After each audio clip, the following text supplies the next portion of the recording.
We are going to do an activity today, and what we want you to do, you can use any of the colors or markers or things you see in the middle of the table, and we want you to draw your own drawing of what cancer looks like to you. What does cancer look like to you? If you had to draw a picture of it, what does it look like? There's no erasers. Oh, there's one. I want it. And yeah, nothing is wrong. Everybody's is different. Think of black. So. That's what it looks like.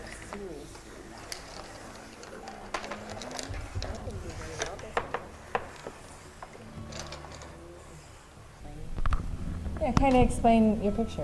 What is the picture of? Why'd you draw it that way? When we first started this whole LiveSTRONG at the YMCA thing, they asked us to draw a picture of what cancer was to me. And what I draw was a monster.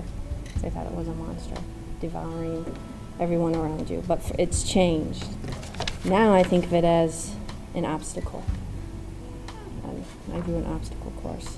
And it's stuff that you have to go through, and it's going to be hard. But you get through it.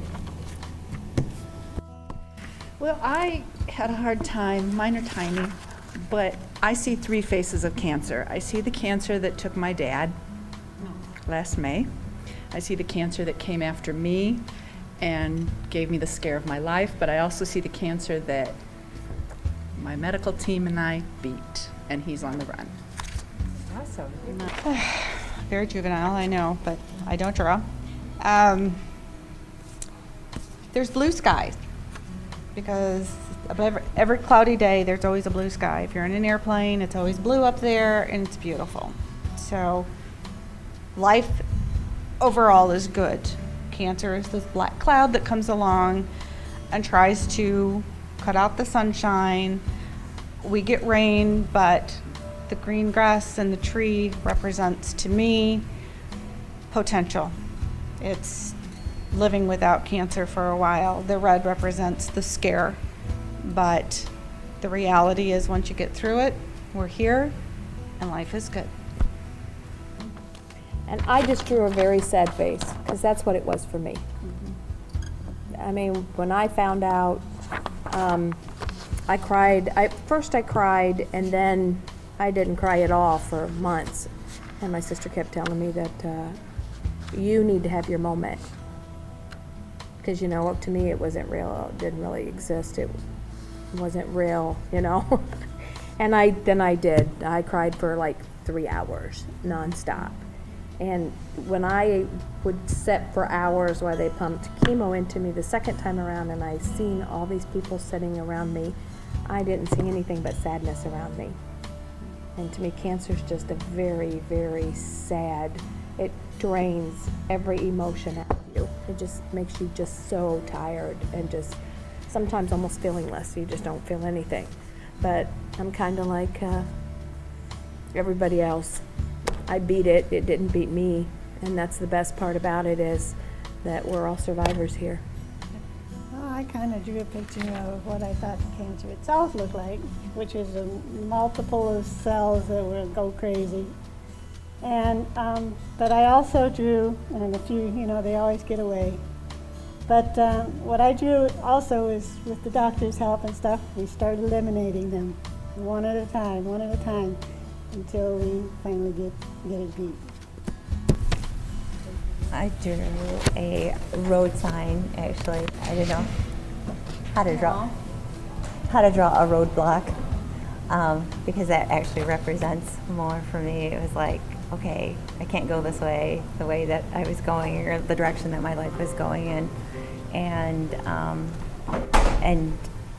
now I think of it after all of the months of chemo and the radiation, and still all the ongoing appointments and things like that, and yes, the likelihood that it has, you know, spread somewhere else, is, I think of it more as a detour, as that it altered like the course of my life and actually brought some good things to my life, like exercise and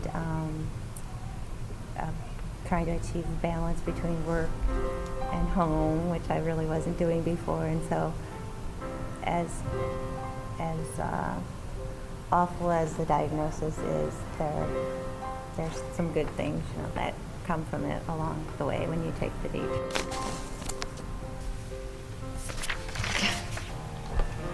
It's violent, it's sad, it blocks out all the sun for a while, and that's basically cancer itself. But then there's surviving cancer, which you did not ask for a picture of, so this is cancer.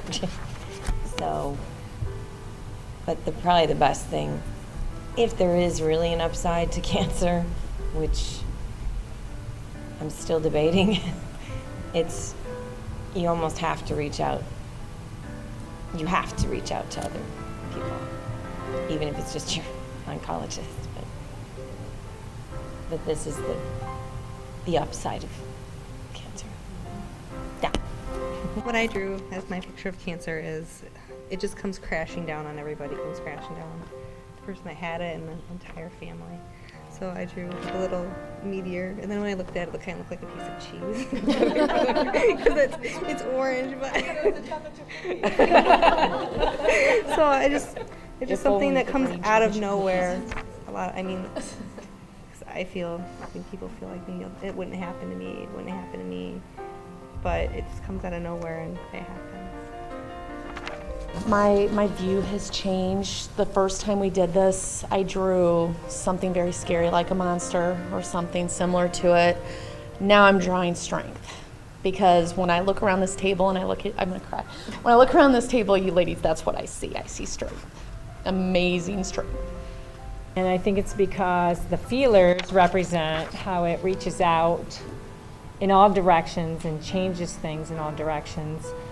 Sometimes for the positive, giving us strength that we didn't know we had, surviving and overcoming, having resilience and getting over things and getting through things that we never thought we would have the strength to do, building new relationships that we didn't know were available to build. All of those things, and I think that I put the scary face in the middle because I think when you first hear the word cancer, I think it's like that. And then now there's so much hope around us, you know, and through programs and things that we do and people who support us. I just think it's amazing. So I just want to thank you all for sharing, because I know this is not always something that's easy to do. And sometimes when you ask people to say, what does cancer look like? It was asking you, what does cancer look like, you know? But yet you see how everybody kind of brings a different perspective and how it helps you to look onto things. And I'm sure nobody in here would say, oh, thank you, Lord, for giving me cancer, you know? But yet you can look and see on your lives how your lives have changed and how you've grown in different ways through that adversity. And I just think you're beautiful and you're strong and you're amazing.